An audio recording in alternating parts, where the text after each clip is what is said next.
What's going on, guys? It's about Boo5. We're back with another brand new video, and today's gonna be a video. Today we're gonna be playing. We're not gonna be playing anything, but today we're gonna be reacting to some more scary stories for you guys. So if you guys are new to the channel, please make sure to smash that like button, hit the subscribe button if you haven't already, and turn on post notifications to get notified whenever I drop a new banger. Make sure to go follow me on my Patreon right here. And yeah, thank you so much, and let's get into the video. Sick bubble gum.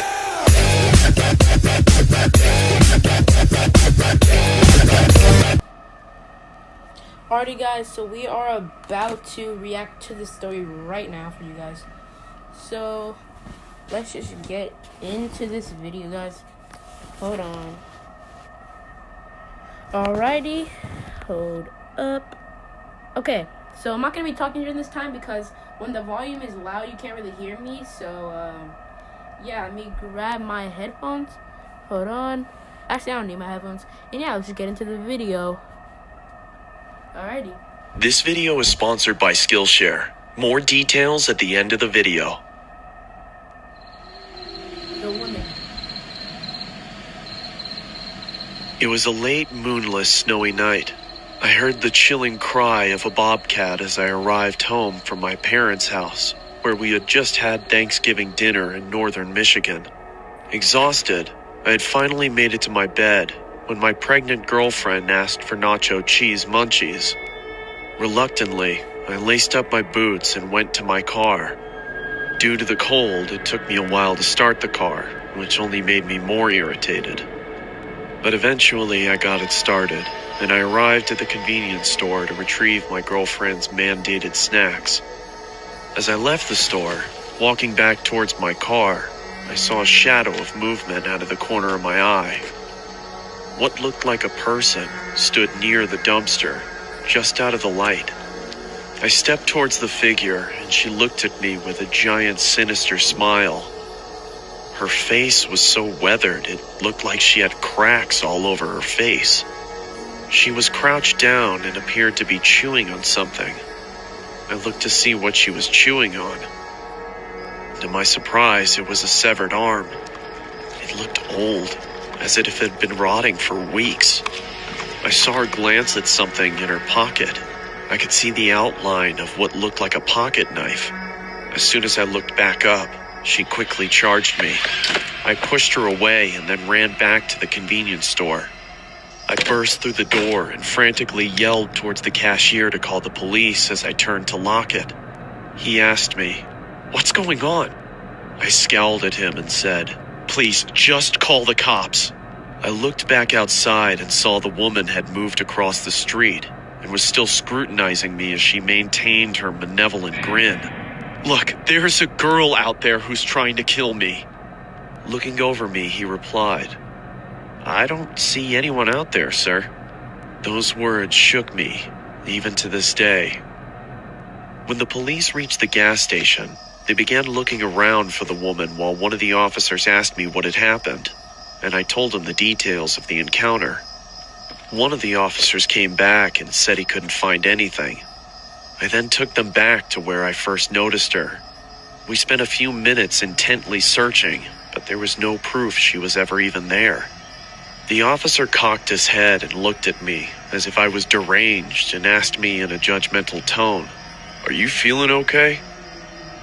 I was about to defend myself, and then I started to think. I am tired, and I have had a couple of drinks, so I just told him, "Yes, sir. Sorry for bothering you.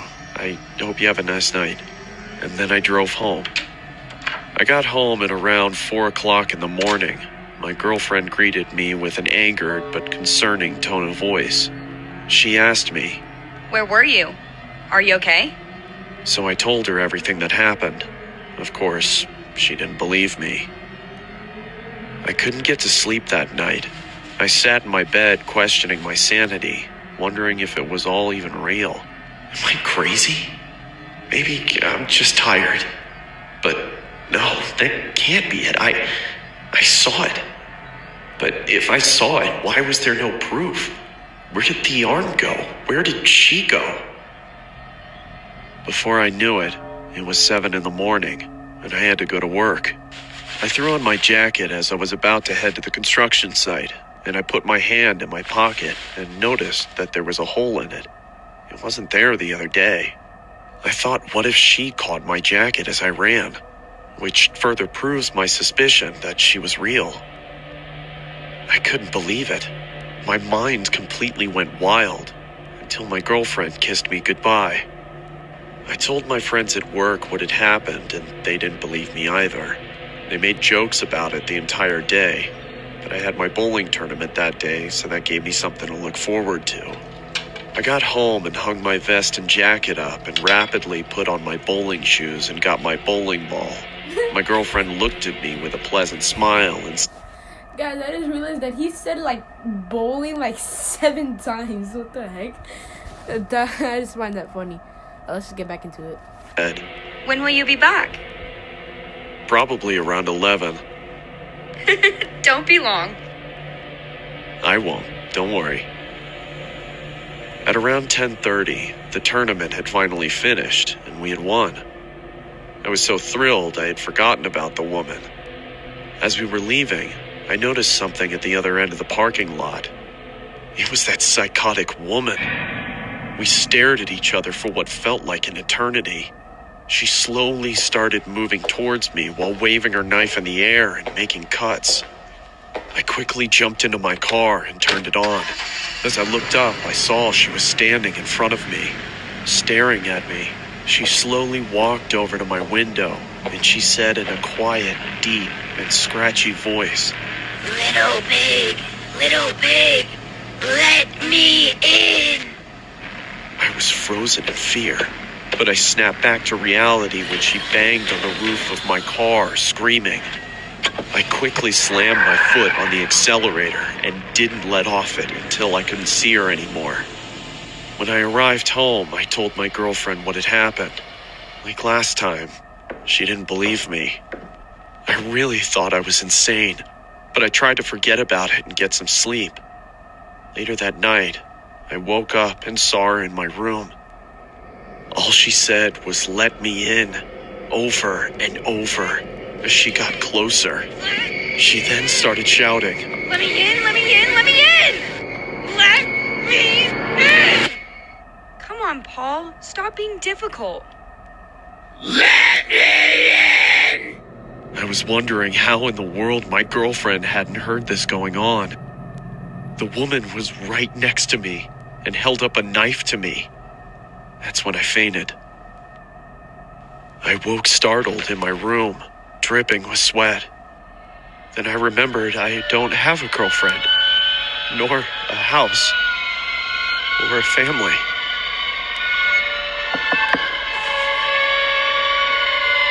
Come on, Paul. Time for your morning meds. Let me in.